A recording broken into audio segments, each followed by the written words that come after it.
Super, super excited. I want to thank Gareth here so much for joining. I'm really, really excited to have you on the show. Taking the time to talk about exercise selection and improving your weaknesses. So this is something that I've been really interested in, especially seeing some of your work on Instagram. It's been really, really interesting seeing some of the really creative things you've come up with. I've noticed that it's been really, really beneficial just for myself, for my athletes and different things like that. Some of the perspectives that I've seen you take. So can you just start out by sharing a little bit about yourself, a little bit about your background and kind of what you're doing? Yeah, sure. So first of all, Daniel, nice to finally chat after a while. I've been following you as well, so really great just for us to kind of connect and chat more over some ideas and things, really. So I'll give you a really brief background about myself. So probably been training clients in person 15 years, since 2005, I think I first started. And I've had a really varied history of who I've trained within that period of time as well, and the environments that I've trained people in as well. So my initial training was as a personal trainer, and at the same time, I suppose I was learning how to become a strength and conditioning coach and work within that side of things. Really, I originally wanted to work within strength and conditioning, within team sports, especially. My background's mostly in rugby, so I was quite high level at rugby, but never really wanted to actually be a player. I always wanted to be a coach, really. And the strength and conditioning room was where I saw myself fitting in. And then after going through my formal education to become a strength and conditioning coach, I actually realized that I enjoyed training your regular, your regular person off the street a little bit more than I did the athletes. As I said, I originally saw myself as training quite high level athletes, but actually I preferred, little old Jill from down the road, or, Mike that wanted to look great on the beach for his holiday, rather than training, an 18 stone rugby player or something like that's used to that gym environment. So my history, as I said, is very varied in who I've trained. I'd say right now, about 50% of the people that I train are athletes. I tend to train people one-to-one nowadays. And then the rest of them are, people that just want to look better naked, really. I've got a few physique clients, a few competitors. So really my history is massively varied. And that's where I suppose you see a lot of exercise selection coming from, and that creativity is that I'm solving some problems for a wide variety of clients in different scenarios and in different training environments. And that's through evolving throughout the years of training a variety of people within those different environments, really. That's kind of an interesting pass. You said a couple things that were pretty cool that stood out to me. And one of the things you mentioned was kind of the eclectic background that you have in terms of who you're actually training, who you're coaching. Definitely in the sport of powerlifting and strength, so sort of my realm, I find that there's kind of been a little bit of a push towards this kind of over application of specificity, where athletes, especially powerlifters, will be like squat, bench, and deadlift, and anything that's a variation from that, is getting away from the goal. And it's like, well, I don't know about that, but and so I think in a lot of ways people really limit themselves and limit their potential, and also like the quality of their training. Even like, because I mean, for instance, like you look at strongmen, right? And everything that powerlifters joke about, they're like, oh, you don't want to do too much cardio and like specificity. And I'm like, okay, well, where's the specificity in strongman? Like pulling a truck and squatting and stones and all these things. It's like, okay, you can kind of boil it down to, like deadlifting and overhead press. And if you're really good at those, you're going to be good at probably most things, right? But at the end of the day, like those guys are just ridiculously strong at everything. And I think it's because they include a lot of really interesting variations in their exercises. And so in a lot of ways, I think people really limit themselves if they start kind of thinking of, not saying that like a powerlifting coach, is a bad title or anything like that, but, because I'm a powerlifting coach, but at the same time, I think that Yeah. if you kind of, pigeonhole yourself and you say, I'm a powerlifting coach, I do Bulgarian split squats and front squats. And then it's like, okay, well, why don't you do any of these other things? I think you're kind of limiting yourself in terms of scope of practice and like, the potential benefits you can get for a lot of your athletes. So I found that kind of interesting, like how you introduced yourself in that way. And so how would you say you described your training philosophy? I just want to kind of stick on that point that you've actually made just a second ago, because I think it's a really, really good one. And, you know, it really comes back down to, you don't actually have to train in a certain way unless it's essential for your sport. And I think that's what a lot of people forget about, really, is that almost that definition of what strength is. So obviously in powerlifting, the definition of strength is you've got a big squat, bench, deadlift. That's your sport. You know, the definition of having high level of strength in Olympic weightlifting is you've got a good snatch, clean and jerk, you know. And I think that's transferred over into gym environments, where suddenly you ask someone if they're strong and automatically they pull up their bench, squat and deadlift numbers. Whereas you and I both know strong could mean a variety of different things. It can mean being strong on a certain exercise, on a pull-up or something like that. It could be, to a rock climber, being strong could be being able to hold yourself in that position for a long period of time. You know, people talk about being functionally strong, and functional really is a word I don't like to use, but to me, functional is anything that kind of transfers over to a real world activity of some type. To me, right, talking about functional and talking about things like a plank is not functional unless you want to be good at performing a plank. You know, I don't really want to go off on that tangent, but as I said, I think we as strength coaches, as trainers, as an industry, I think we need to kind of open our eyes a little bit as far as that definition of strength goes. And it doesn't always necessarily go down to that bench, squat and deadlift. And that's where, you know, assistance exercises can come into that.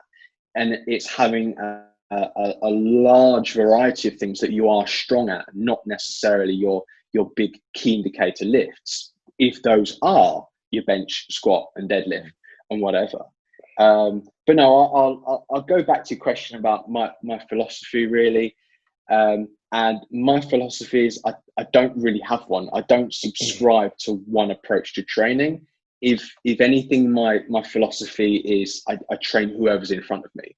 So, you know, you can compare that to someone that might well be probably quite a closed-minded powerlifting coach, and no matter who they've got in front of them, whether you've got 80-year-old Jill or 20-year-old Jack that just wants big guns, you're going to bench, squat and deadlift with them. You know, that might be their training philosophy. No matter what, you have to always revert to those big lifts, because that's going to pack the most amount of mass onto you, etc., etc. So you cut out there for a minute. I just want to make sure that I heard exactly what you said. So you were talking about making sure that you have, you know, a variety of different tools in your toolbox and kind of selecting the appropriate one based on the situation, not necessarily based on, you know, what's thought to be the right. Your own beliefs. Yeah. Yeah. No, totally. So one thing that I found really interesting was during the whole COVID epidemic, like I like lifting heavy weight, you know, like I'm not a big fan of push-ups or, you know, a lot of these kind of body weight calisthenic exercises.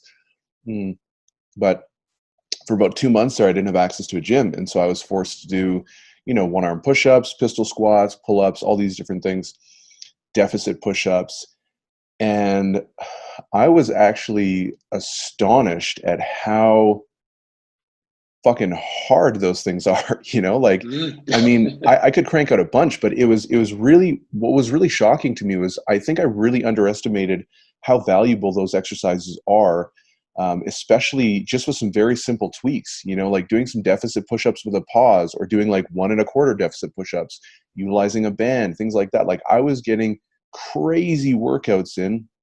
They weren't super enjoyable all the time, but I lost like 30 pounds during that whole process, and I kept like almost all my muscle, and I was really, really surprised about that.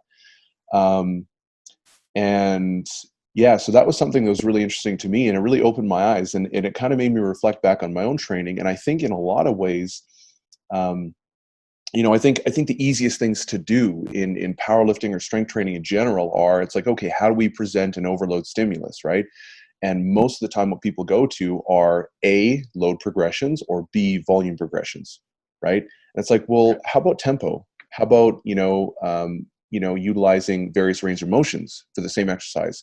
How about, you know, exercise selection? How about cluster sets? How about, you know, like decreasing rest periods and all these things that I think we know about conceptually, and I think a lot of people give a lot of lip service to, but then at the same time, when the rubber really hits the road, you know, you'll see a guy talking about all this stuff, but then you look at this program and you're like, well, you're not really doing any of that in your programs, you know? And it was really interesting for me because I was just so shocked at how effective certain bodyweight exercises were. And I mean, during that time, like, yeah, my strength went down, but at the same time, like, I really improved my ankle mobility. I really improved my shoulder health and my shoulder stability and like all these different things. And I was like, oh wow, like this is really high value work that I'm doing right now. Even though it's not necessarily going to help me get stronger, it's really Yeah. improving my mobility, which is going to help enhance my squat position, my bench position, all these different things, even helping with like preventing injury and pain. And so I was pretty shocked at how impactful that was, and it was a really great learning experience for me. So um, I guess to kind of get to an actual question, like, can you share some of the methods or some of the things that you really like doing to present an overload, to make things a little bit more challenging for your clients so that we actually have some sort of directed adaptation outside of just augmenting load and volume? Yeah, I think going back to because it's obviously very current, I think going back to COVID and how people have had to change their training, I think we've now got nations or a world full of, tiny little MacGyvers that are hooking up bands Yeah. everywhere and trying to find really creative solutions to get the exact same stimulus that they were beforehand. And I think exactly as you said, many people are finding that it can be as effective, sometimes in certain scenarios even more effective, using those things versus what they were previously doing in the gym. And one of the things I think a lot of people have got out of this is that they finally understood how to truly create tension from an exercise. So, when they first started out, I don't know, you're working out when you're 18 years old, you went to the gym and you started deadlifting right away. You didn't learn some of the fundamentals to that. You didn't learn how to create, I don't know, optimal lats tension or whatever in that position. So doing things like that now, where people are using slightly less weights, while they're a little bit more focused on doing things, while they're even using methods like pre-fatiguing certain muscles before using bigger, quote unquote, bigger exercises to integrate them into. They're learning how to kind of create some tension within those exercises and actually get a better stimulus from the exercise. So I think if there's one take home people can get, I do actually see this COVID period as a bit of an opportunity, in that you've got many people almost going back to foundations and building up those foundations. It's one of those things where I'm a big believer that, contrary to popular opinion, you master single leg lifts before you go on to bilateral lifts. I think you should be able to split squat, etc., before you can heavy deadlift, heavy squat, and so on. I just think it builds up solid foundations. And there's many other reasons for that, which we can talk about if you like, but that's exactly what some people are doing right now. They're going back to building up their single leg strength. They're going back to doing Bulgarian split squats, doing single leg, I don't know, kettlebell deadlifts with a tiny little kettlebell or whatever. And they're developing that balance, that stability, that range of motion, and really challenging themselves on one leg.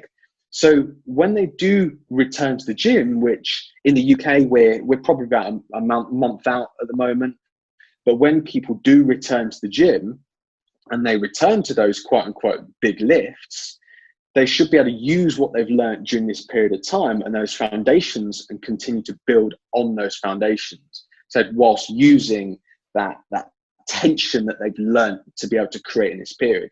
So theoretically, you're almost going back to the gym as almost like a newbie in a way. So using using what you've already learned in this COVID environment, you can get almost newbie level gains when you go back to the gym if you approach things in the right way and with those previous big lifts that you're using. So you're getting more out of them. Yeah, totally. And that was actually something that I really noticed as well. The movements did change dramatically. So like my squat stance went from being, quite a bit wider than my shoulders to like almost underneath my hips. Just like that, because I improved my ankle mobility so much. And then there were certain, like, even kinesthetic pieces, I guess, that, you know, you develop because you're used to doing movement so many times over and over and over again. And you just kind of turn on autopilot a little bit, even though you're really focusing. But when you're forced to do different exercise, all of a sudden you have all these different, you know, sensory inputs coming, and you're like, okay, I got to do this. I got to keep my arms like that, keep my core brace, and, you know, whatever. And it kind of gives you a little slightly different piece in terms of that proprioceptive awareness. And so then you can kind of take that back and you're like, oh, wow, like that was a really cool integration tool to get my core, you know, bracing ability like really primed for squats, or, you know, whatever it might be. And so that was kind of really interesting thing that I noticed still impacts my lifting right now. And so I thought that was kind of cool. So I can totally see where you're coming from with the whole building up tension thing. And then as you come back and you're kind of approaching your lifts again, you're like, oh wow, like this feels different. You know, I'm bracing differently. Yeah. My positioning is differently. How I'm descending and where, you know, which structures I'm loading and the sequencing of everything. It does feel dramatically different. So I can definitely attest to what you're saying. So that's a really interesting point. And in the short term, you might return to the gym and you might return to those lifts, and it will feel a little bit different, and you won't be lifting the same as you were beforehand. But, you know, as you and I both know, strength is very joint angle specific. It's very exercise specific. Yeah. So you're going to initially find that you won't be lifting as much, but after a month or so, in theory, your lifts could surpass what they were beforehand because you're now training a little bit smarter. Yeah, no, that's a great point too. Yeah, so just about everything kind of being joint specific and relative to like the pennation angle, all those different things. So that was something that I experienced as well when I started coming in a little narrower for my squat. All of a sudden, I was like, oh my god, like 300 pounds felt like it was going to crush me on a squat, and I'm like, man, I've benched this for like 15 reps. Like, what the hell's going on? And you know, exactly like you said, after a couple of weeks, I was like, you know, not a big deal. And, you know, more or less back to normal. So you're kind of known as being this guy who's really, really creative with some of the exercises that you come up with. How did that come about? Was that something that kind of just came up naturally, or was that something that kind of like, I guess, was born out of necessity? It's kind of born out of necessity, really. I've spent, as I said, about the last 14, 15 years training a good variety of clientele in all different environments. When I first started coaching people 15 years ago, I was coaching people out of their homes. I basically trained people almost on a lake. So imagine a lot of homes around a lake. There was some grass area which kind of overlooked the lake. It was pretty nice in summer. And I also didn't have a lot of cash to my name. You know, I don't come from a privileged background. I was paying lots of student fees and things like that. So I had kind of an old clapped out cart, and I pretty much had a bunch of resistance bands and some really, really cheap, I think I had some cones or something like that. So 15 odd years ago, I was traveling to people's homes and hooking up bands to things and trying to create exercises that mimicked what I like to do in the gym, that kind of mimicked deadlifting and mimicked squats and things like that, and finding creative ways to load people without actually having access to gym-based equipment. So it was kind of born out of necessity then. And then I've also trained a lot of football teams, a lot of soccer teams, where in the off season they've got a really well kitted out weights room, but then during the season they haven't actually had access to that weights room. So I've ended up doing almost bolt-ons to their warm-up. So I'll do all their mobility and all their prep work, and then I've maybe got 20 minutes or something to do their strength work, and I've got access to resistance bands, a couple of push sleds, and just very, very kind of minimal equipment. So I'm trying to create a stimulus out of that and out of that minimum equipment in a group of maybe 30 players at the same time. So I've got to be creative in that environment. If I wasn't creative, then I'm not going to get much from them. It's almost pointless me being there. So kind of out of necessity, it's forced me to be creative to get the adaptations that I've wanted. And in, for example, those groups of soccer players, as one example of the team that I'm talking about, they can do for 3-4 months that type of work we're talking about, purely pitch-based with resistance bands and a push sled. And I can return them back to the weights room, and just from experience, their lifts aren't far off from where we left off. So we've developed those strength foundations, etc. They're lifting heavy, they're doing explosive work in the gym in the off season, and then we're actually able to maintain that with very, very, very little equipment, just applied in a very smart way during the season. So as I said, it's kind of born out of necessity, really. And then I think in this COVID environment, it's kind of shown a little bit more, because I've kind of had to go back to my roots a little bit. Although I'm privileged in that I do have, I've got a one-car garage that I've thrown a load of kit in, and I've got maybe more than some people. I've got a landmine in there, I've got a barbell and things like that. I've still kind of had to revert back to that resistance band training and being creative and kind of hooking up a lot of things to create that same stimulus, really. So as I said, it's born out of necessity and just training a wide amount of people. And those people can be people that are just trying to avoid pain in a certain exercise. So you have to modify an exercise in a certain way, or it could just be they've got limited equipment or limited space or whatever. It's me trying to almost find a solution to a problem, really. And then unfortunately, what you know about Instagram is that it's a very, very slight snippet of what actually goes on. So what you find on Instagram with me is that you're seeing maybe one exercise that I've probably used once or twice with someone to solve a problem. And that's it, really. Right. You're not seeing the rest of the workout, which might have been a heavy deadlift variation, modified according to that person. It might have been a squat. It might have been a pull-up, etc., etc. I've used those key exercises and modifications of those key exercises. But then on Instagram, just because the way it works, I've put on something that's a little bit different, because A, that helps my profile, I'll be honest. And B, it might solve someone else's problem. And that's really what I'm looking for there, is to if that post solves one person's problem because they've seen an exercise that helps them avoid pain or create a great stimulus out of some limited equipment, then that kind of makes me happy, really. That's a good point about Instagram, right? So like, for instance, there's a handful of times where I've had people reach out to me and they're like, I don't know, asking me about why I'm doing an exercise in a certain way or why I'm doing something. So for instance, like, there was one time where like I was doing some squats and then I had like this really thin rubber mat underneath my heels. And someone was like, hey, why are you doing that? Like, are you trying to load your quads? And they had all these answers in their head. And I was like, no, I just forgot my squat shoes. You know what I mean? And sometimes it's so simple.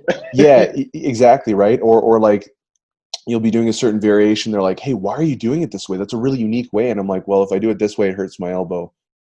That's it. Like, and I think sometimes when people aren't privy to some of that information, they assume that there's like a secret, or this magic behind it. And they're like, oh my God, why is he doing that? I wonder. And they start kind of, getting the gears going. And all of a sudden it's like, well, no, they only do that because, this hurts them and that doesn't, or, you know what I mean? Or they don't have access to this or something like that. And so it ends up being really simplistic. And so you never really know when you're seeing on Instagram, like what the backstory is.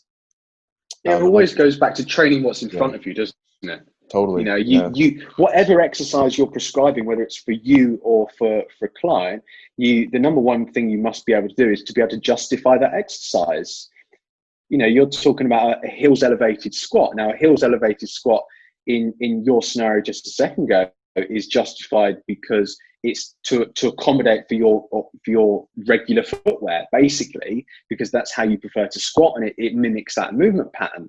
For someone else, it might be that I'm actually trying to avoid back pain, because I'm increasing, I've got a more vertical torso angle. For another person, it might be I'm trying to get some more quadriceps dominance out of it. There's no one answer, and it always goes back to training that person in front of you. And you must be able to justify every single exercise that you're giving that person. And that kind of brings me into the next question. So I'm a huge fan of accessory training. I think that it's largely underlooked in the powerlifting and strength community in general. I think that more powerlifters would benefit if they took a little bit more of like a bodybuilding approach in their accessory work when they're training, and took that a little bit more seriously. But kind of conversely, what you see sometimes is you see novelty for the sake of novelty. So like, the obvious downsides to this being a decrease in specificity, and then kind of a reduction in sort of directed adaptation. So how do you go about, creating some exercises, and at what point does, it kind of come to this point of like diminishing returns? Yeah, first off, I don't think there's any such thing as creating exercises. There are a few names in the industry out there that That's claim actually themselves to something I was be going to ask you right about next. so, This is that interesting. claim themselves to be exercise creators. And people have claimed me to be an exercise creator. I don't think there is such a thing. Sometimes I'm just the first person to share that exercise publicly. Luckily I'm on platforms like, Right for Testosterone Nation, etc., who have a big audience who might see that and therefore put my name to the exercise because that's where they've seen it first. But chances are that even though I might have come up with that exercise or played about with that exercise, chances are someone else somewhere has done that before. They just haven't had as big a platform to be able to share that on, or they've just done it on themselves or a client or something like that. So everything that you see out there right now has been done before by someone else anyway. Going back to really exercise variation, I think one thing that we do to not help us when especially we first start training is to think we all need to be training in a certain way. So we pick up those bodybuilding magazines, we read articles or whatever, or we subscribe to a certain approach of training, and that's how we train. Or we think we all need to bench, squat, and deadlift off the floor with with a barbell or whatever. Now, I think when people are first starting out, I think they need massive variation. So by exposing yourself to massive variation, and obviously with justified lifts and effective exercises, but with massive variation, you can then decide actually what exercises feel good and work best for you, what put you in the best position, best angles, and so on, and what creates the best stimulus for you to be able to adapt. And then the more advanced you get, the narrower that becomes. So I, for example, within my own training, I probably cycle between about 3 different deadlift variations for the entire year, and that's it. I'd probably go through about 4 different squat variations, and I'll cycle through that the entire year. Just, back and forth, I'll just layer exercises. Because I found what works well for me, I found what gives me the biggest benefit, what avoids, I've got a bit of a cranky knee from an old rugby injury, what avoids things like that. I've got a cranky shoulder from trying to bench press too much when I was younger. I cycle through certain bench press variations. So as I said, large variations, especially as you're first starting out, and then narrow that down to find the path that kind of suits you best, really. And even if that path ends up becoming a barbell deadlift off the floor, and bear in mind, we're not talking about a powerlifter specifically here. We're talking about someone that just might want to improve their health, fitness, body composition. There's no one out there that says you have to deadlift from the floor because that's not your sport. For that person, a simple modification like deadlifting 1 inch off the floor might be, the long-term solution that might avoid their cranky back and get the exact same stimulus. For someone else, it might be a trap bar deadlift or something like that. For other people, they might not be able to deadlift at all. It might be another hip hinge variation. But you have to have had variety and try to bunch move to see what feels right and what gives you the biggest bang for your buck, really, what's worth your time. Unless it's your sport, you do not have to train in one way. And even if it's your sport, as you know, you don't have to train in that way. You have to be good at that lift, but your training can encompass a variety of different things that all complement that lift. To kind of add to your point, I had one athlete who really, really big dude, super strong guy. And every time we got him to deadlift from the floor, he would just be completely done. Like he'd be so exhausted, so fatigued. And I was like, okay, well maybe we'll switch his training frequency. So he'll be deadlifting once every 2 weeks. So we did that. Still didn't really seem to help that much. And then what we did was we actually put him up on some blocks. So he only ever pulled off a 4-inch block. That was it. And he was able to consistently lift once a week for his deadlifts, and get just like freakishly strong. And he never had any issues off the floor in an actual meet. And that's one of those things where you're like, okay, like it doesn't necessarily, like, it seems pretty counterintuitive, but at the same time, it's like, well, you know what? You're just kind of following the signs and figuring that out. And like you said in the beginning, like, I mean, the diameter of a weight plate is completely arbitrary, right? So for some person who's really, really small, it's like at their knees. For someone who's really tall, it's like 2 inches away from their ankles, so it does end up being pretty arbitrary in the end. So you also mentioned something earlier about, you don't believe in creating exercises. And that was something for me anyways that I found pretty interesting and that I found pretty helpful in my own training. A lot of the times the perception of exercises is like, that's a deadlift, that's a squat, that's a bench press.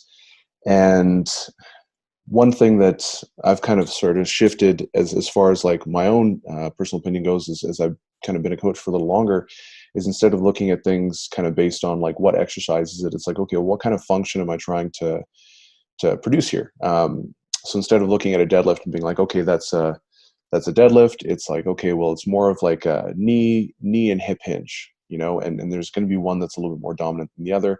And then based off of that, you can kind of start to, create your own sort of movements based around the objective that you're trying to come out. So again, my upper back and my erectors, I was having a hard time sometimes in the deadlift, and that would kind of cave in. So I just was like, okay, well, my erectors are anti-flexion essentially. And so if I do something and I go into flexion and extension with a barbell on my back, everyone's like, oh, it's terrible for you and whatever. I'm not necessarily recommending it, but I would do that. And I round my upper back like crazy. And then I do it with really light weight. And I would do like a 5-minute set of just going up and down, up and down, up and down, 5 minutes. Yeah. And people would be like, oh, what's that exercise called? And I'm like, the sitting down thoracic exercise. I don't know. And it was just, like at the end of the day, I was like, okay, I need it to serve this purpose. Right. And kind of like what you were saying earlier, it seems like you have a lot of that sort of mentality when you're approaching these things, which is interesting and kind of plays into my next point actually, or my next question. So from a strength perspective, let's say you're looking at an athlete and, a strength-based athlete. So how do you go about identifying weaknesses? And when you do sort of try to tackle those issues, do you try and attack it from like a primary exercise movement, or do you focus a little bit more on like accessories and auxiliaries, and that's kind of where you're going to tackle the main issues? Or how do you approach it in general? Yeah, really good question, actually. So all boils back down to you've got to train what's in front of you, and you've got to know your target really as well. So, the programming principles are the same for everyone. Principles are principles, and they're grounded in science, and you kind of know how the body works and how the body adapts. But when it comes to reality and in the real world, it's how that applies to that person as well. Now, we can pull out every single research paper in the world that says that a barbell back squat will improve your sprinting performance or something, and that it's the best exercise in the world for that. But what if a barbell back squat isn't suited to that person? Well, then you've got to find the closest thing you possibly can to create the same stimulus in a way. In the day, you've got to know your target. So if I want to create a stimulus that makes that person run faster, and a back squat, for example, I can't do because I'm limited on equipment, because that person has a cranky knee every time they even look at a barbell, then I've got to come up with some kind of workaround for that exercise. Now, I might try some, I might try some box squats, or I might try some safety squat, some squats with a safety squat bar. But if those don't work, then I've got to be a little bit more creative. And then what if they can't hold a kettlebell and do a goblet squat? Then, again, I've got to kind of find a solution to that as well. So it's always about training the target, really. So if my target's wanting to improve their speed, and I know that a squat type pattern is going to be the best for that, whether it is or isn't, that's another conversation. But I'm trying to hit that movement pattern in the most effective way I can, with whatever solution I can come up with, really. Whether I can do that with a bar or a kettlebell or a resistance band or whatever. And sometimes it just happens to look a little bit more creative. Now, if we want to go a little bit more into it, so let's say we are talking about sprint performance, because you're talking about an athlete, sprinting, speed is important. And I look at something like a deadlift. Well, actually a squat has more of a vertical kind of load vector to it. I'm applying load directly vertically, whereas I'm kind of forgetting about that horizontal load vector that's really important during sprinting, so producing power horizontally. Now, I might perceive a squat as being a brilliant exercise in general to improve their speed, but I'm neglecting, in a way, my ability to extend my hips in that horizontal direction. So I might, as a secondary exercise to that squat, give them something like a hip thrust or a glute bridge, because I'm thinking about developing that horizontal force production. Now, that glute bridge or hip thrust also assists with my squat at the same time, doesn't it? It helps me fire out the bottom position where my arse is going to be most important. So everything kind of goes in hand, really. And then if I want to add to that person the fact that, well, you're not just running in a straight line, so therefore we can't do everything in the sagittal plane. We can't do everything going forward. Well, you need to be doing some stuff going sideways as well, don't you? So we might be doing some assistance exercises where we're working on some lateral, some frontal plane movements. We're doing some lateral lunges and things like that at the same time. So it all kind of goes hand in hand, really. And then you've got to factor that in as well, that you could argue that a bilateral squat, a squat on two legs, actually, in a lot of sports, you're probably not going to be working on two legs. You're going to be working one leg at a time. So therefore, is a Bulgarian split squat or something like that going to be more transferable to their actual performance? Again, you could do an entire podcast talking about that. Mm-hmm. But let's say I perceive my key indicator lift as being my back squat. Theoretically, again, whether it is or isn't, that's another conversation. But let's say that is, then I'm trying to fit the rest of the stuff in around that. I'm thinking about, I want something to work that horizontal load vector. Okay, a glute bridge or a hip thrust, that's great in there. I want to work some single leg strength. All right, I might assist with a Bulgarian split squat or something. I want to work in the frontal plane more. All right, I've got to add some lateral lunges in there or something. And that's just part of that equation that forms that overall plan. And then you've got to think about all the nooks and crannies and things and the weaknesses that they have. And they're things that I think as a coach, you tend to see anyway. For example, let's go back to that back squat. You might see someone's hips rise first before their knees come up at the same time. Their timing might be completely out. Therefore, you could probably say they're shifting a lot of that load onto their back. So therefore, or they're using their hip extensors to get themselves up rather than pushing through their quads. Maybe their quads are a little bit weak. You can come to various conclusions from that happening. Or just their movement pattern shocking and you need to work on it. It could just be that. But you'll then come up with your assistance lifts that then work on that movement pattern itself as well. And again, there's stuff that you might sprinkle in at the back end of your session. So everything that you put in together, you almost have okay, there's my priority. That's what I'm going to be spending the most time on. Everything else is kind of working around that, really. So that's kind of my philosophy on accessory lifts, really. I'll always have a key indicator lift, something I'm looking at week in, week out. Look, is that going up? Am I getting an extra 1-2% on that bar each week? And that's a good indicator for how well they may be adapting to the program, how well they're recovering, and so on. And then everything else kind of floats around that and it is programmed in accordingly, really.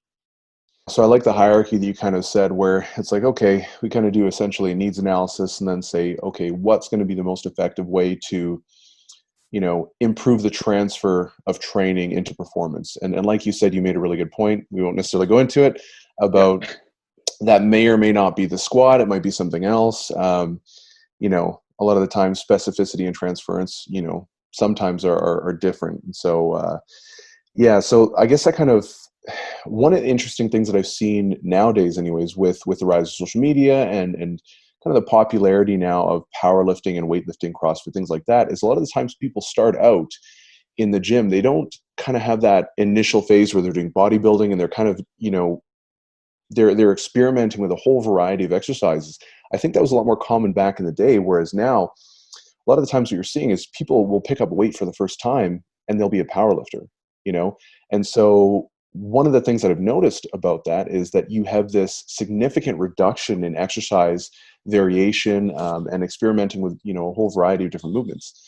And so, as you were saying, when you miss that, a lot of the times that initial kind of adaptation where your body is just growing and developing, like you might be super, super strong in one plane of motion, but then all of a sudden you go, you shift out of position. It's like, oh, shoot, I'm completely messed up because my adductors are weak or my hips or my whatever, or my, anything could go wrong. And because you haven't had taken that time to kind of really build a good three-dimensional foundation, you end up missing a lot of potential progress. And so that's something that I've noticed personally in a lot of the newer lifters as well, is they just kind of start out doing that.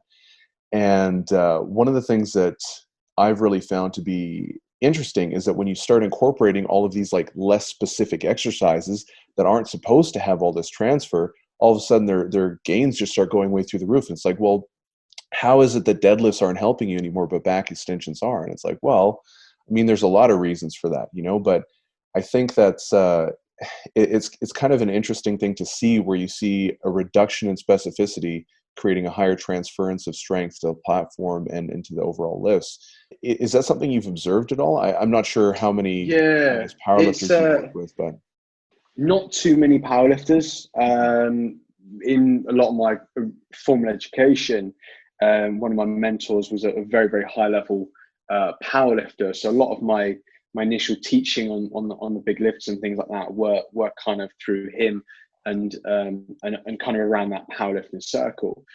And obviously it's things you pick up and get mentorships through various people throughout the years and right. so on. But power lifters directly aren't something that I've worked a heck of a lot with. My use of the quote unquote big three lifts are largely as a means to create a strength stimulus or a power stimulus or a hypertrophy stimulus for either someone that wants to look better, a physique athlete or an athlete on the sports field, to maximal transference to their speed or movement or whatever. But it sounds cliche, but you're only as strong as your weakest link. It really all boils back down to that. If we want to take it to something as simple as a chin up, everyone knows what a chin up is. But if you're doing a chin up and the weakest thing about your chin up is your grip strength, you physically can't grip that bar for long enough. That's the first thing that gives out. Well, it just makes sense to improve your grip strength, because as soon as you improve your grip strength, well, then your chin up performance is immediately going to go through the roof. So I might be complementing my chin up routine, doing a few sets of chin ups, employing some cluster reps with it or whatever to try and improve my chins. But then as my assistance lifts, I might be doing some additional grip work, and as well, grip work that's specific to that position that I'm gripping that bar in as well.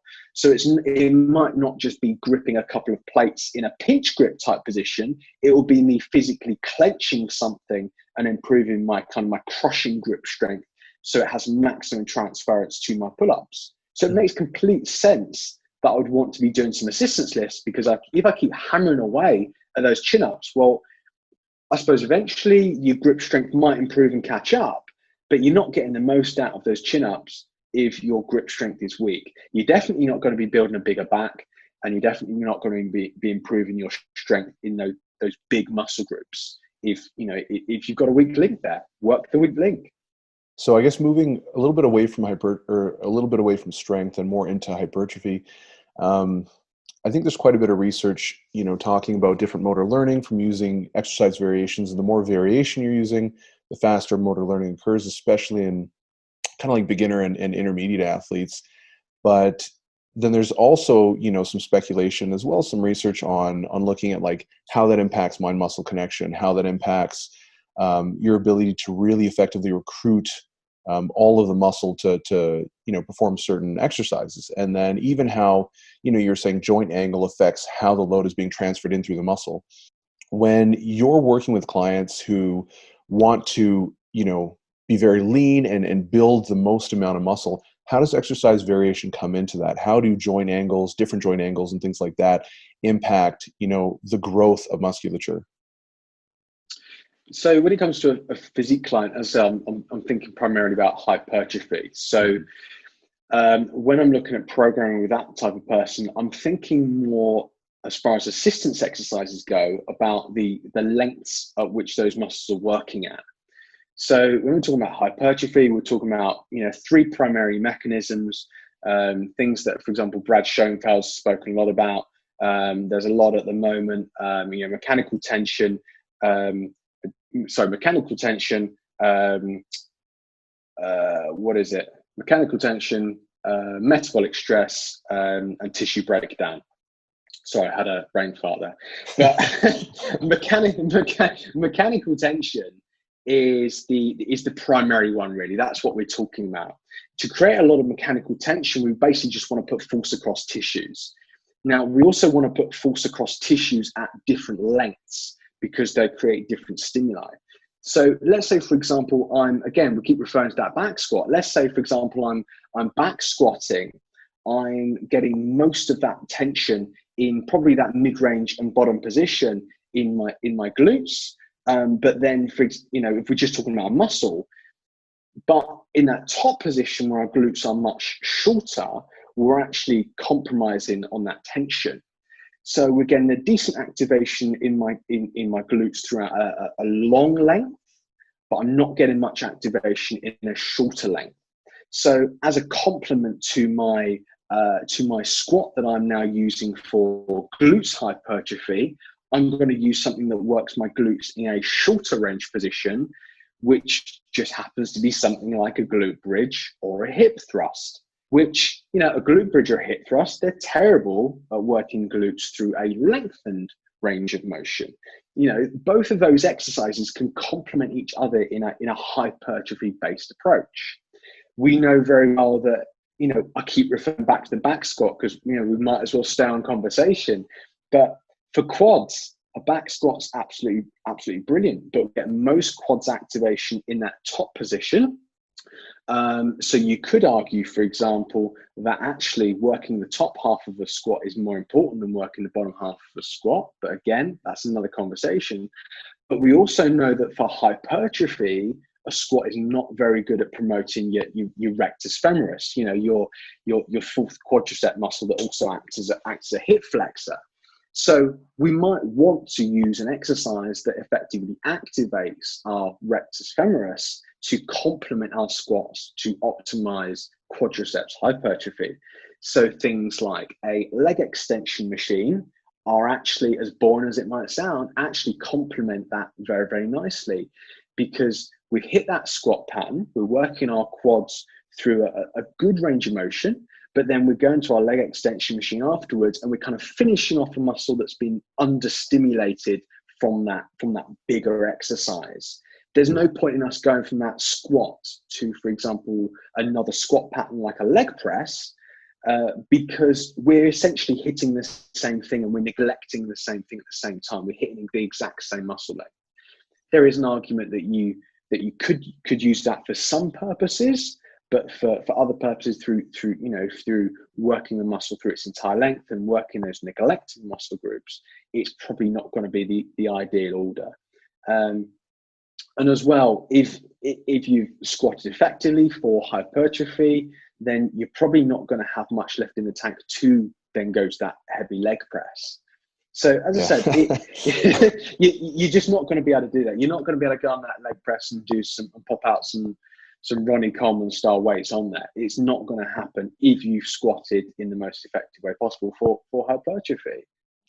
Yeah, so that was kind of an interesting point actually that you mentioned about the squat and rec fem activation, things like that. That's one thing I think as well. I guess you could talk about for quite a while. People looking at the squat and different exercises and saying, "Oh, this is a great builder of your glutes, a great builder of your hamstrings," and we look at hamstring activation in squat, and it's pretty minimal. Same thing with rec fem. And I guess while we're on it, I'll kind of clarify for some of the listeners. One of the reasons for that is when you have like what's called a biarticular muscle, which is a muscle that crosses like two different joints, it serves two different purposes. So, in the purpose of the hamstrings, it'll, flex the knee, and it'll also extend the hip.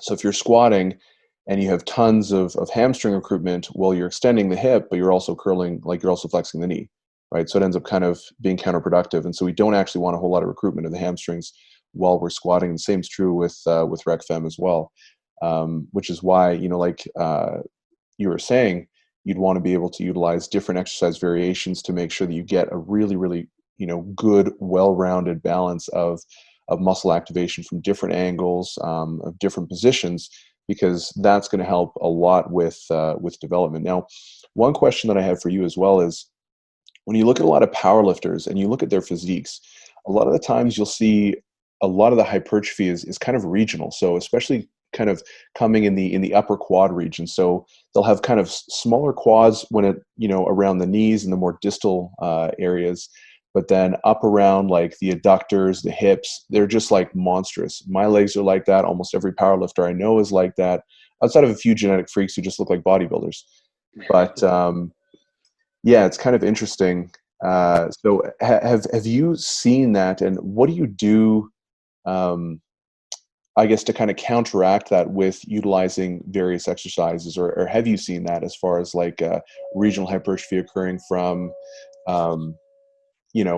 either heavy loading and concentric base movements versus eccentric base movements? Yeah, I've definitely seen some regional hypertrophy from doing things like that. But again, it kind of all boils back down to the sport and being the best for that sport that you possibly can. Mm-hmm. Let's say we're talking about powerlifting. Well, you want to basically optimize your body or optimize your frame to be the best at those lifts you possibly can. You want to get the best performance out of yourself on the day as you possibly can. And that does unfortunately require you as should we say, a human, to not necessarily be as optimal as you can be. If I put a power lifter in front of, or if I throw you in a swimming pool, you're not going to be the best swimmer in the world. If I throw you on a running machine, you're not going to be great at it. But that's exactly the same for if I say you're an elite level cyclist. You're fantastic at cycling, but suddenly I tell you to run down the road, you're probably going to pull a hamstring. You're very, very adapted to what you do. And I'm a very, very big believer in that you should stay adapted according to that.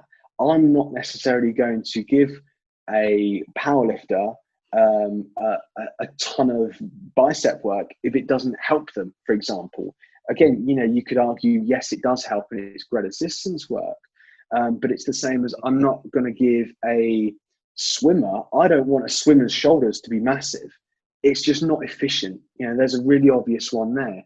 If I give you bigger shoulders and you're a swimmer, well, then you're going to be less hydrodynamic. You're not going to get through that water as efficiently. You want some body fat as a swimmer because it helps you float. So I also don't want you to be, 6% body fat or something.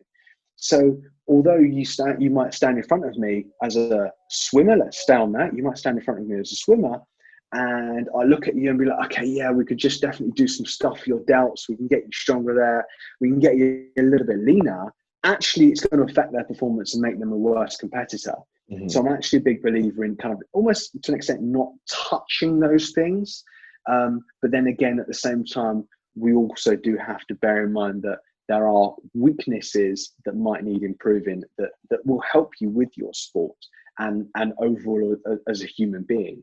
If you're a powerlifter and you also want to be able to run after your kids, then yeah, we need to bear that in mind at the same time. So your assistance stuff might become less about improving your lifts and a little bit more time devoted to doing some extra work that's going to assist you running around after your kids, doing I don't know, a few extra conditioning complexes or something like that at the end, as opposed to some, I don't know, reverse hypers or something.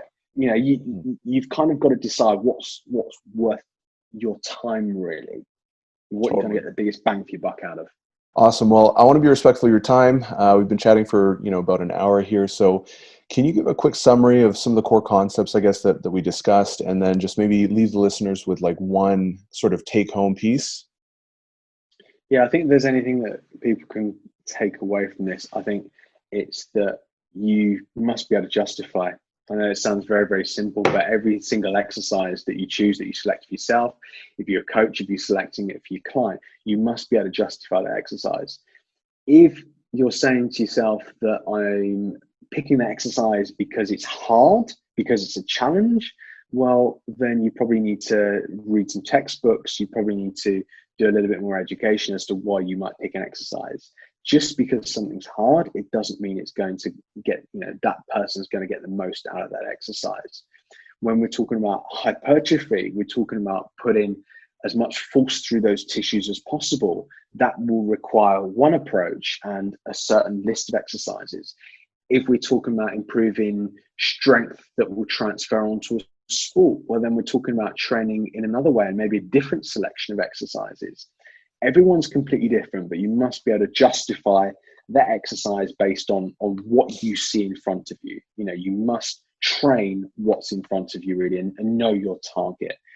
And I think it probably leads us on to the point of what can people kind of take home really with them at the moment. And I think it's what we were discussing with regards to COVID and actually using this period of time as an opportunity. In their time off, they've been learning to basically get more out of less, less weight, less equipment options, less resistance. They've got more out of those exercises. So, people have been using resistance bands and lighter weights and things like that, and they've learned how to create tension.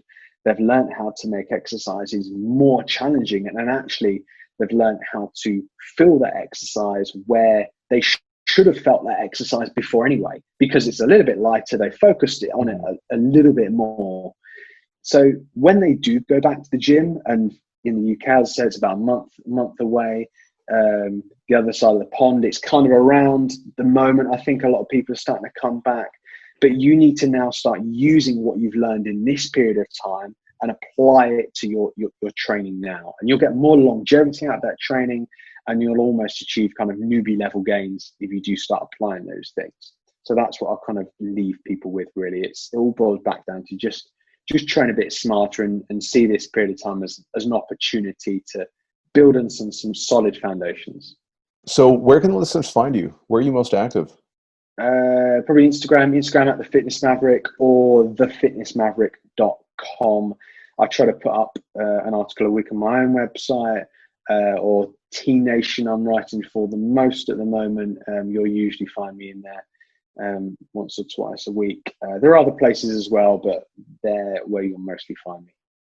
Awesome. So I'm going to be linking all of that stuff, website, social media, in the show notes. So Gareth, man, super interesting talk. Really great to have you on. I appreciate you jumping on and, sharing some knowledge with everyone. I've definitely learned a few things. So I hope everyone did as well. Good chatting. Hey guys, thanks so much for listening. I hope you enjoyed the episode and took a lot from it that you can apply to your own situation to see much better results. I just have one quick personal favor to ask of you. Please make sure you subscribe and leave me a 5-star rating on whatever podcast platform you're using. When you do this, it helps me get better at producing content and increases my exposure so I can continue putting out high quality information for you guys. Next, I want to extend a personal invitation to shoot me a DM on Instagram at Stacked Strength. I'll help you troubleshoot anything you need. This is literally an invitation to connect with me directly, so make sure you head on over and jump into my DMs. All right, guys, thanks so much for listening, and I'll see you next time.